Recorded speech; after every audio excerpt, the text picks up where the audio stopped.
It's Targa day. Trying to fix the last issue with the Targa. So I got a new CDI and fixed a grounding issue. So now it starts up great, it runs great, but if I'm stopped for a little while, a small period of time, it takes a little while to start up. Everything I read said it's probably the accumulator. Got my accumulator here. I'll go ahead and install that.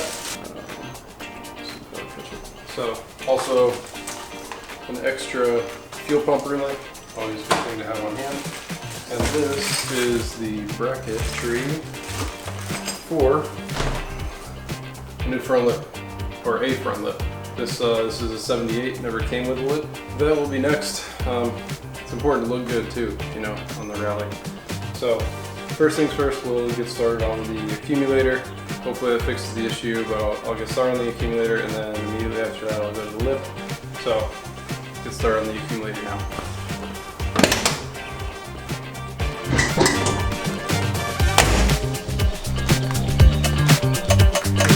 Here is the new CDI, the Permatune.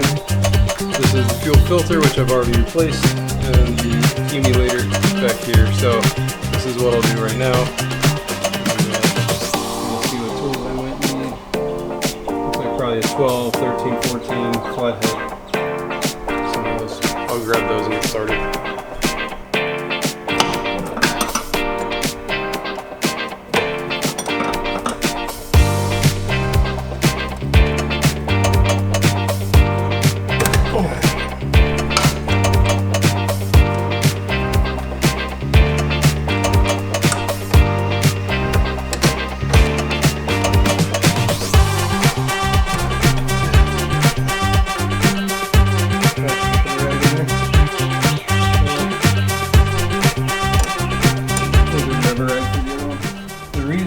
Why everyone says it's probably the accumulator is that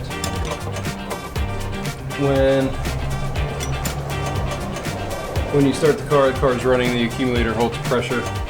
When you shut the car off, if the accumulator is bad, the fuel drains back out, and it requires that pressure on a hot start to start it. So it takes longer to restart a hot engine if the accumulator is bad because it's not holding that pressure. So it takes some time to rebuild that pressure to start again.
so it's great. And now I will work on the front lip, and after the lip I'll take it for a drive and check out the warm start. But next up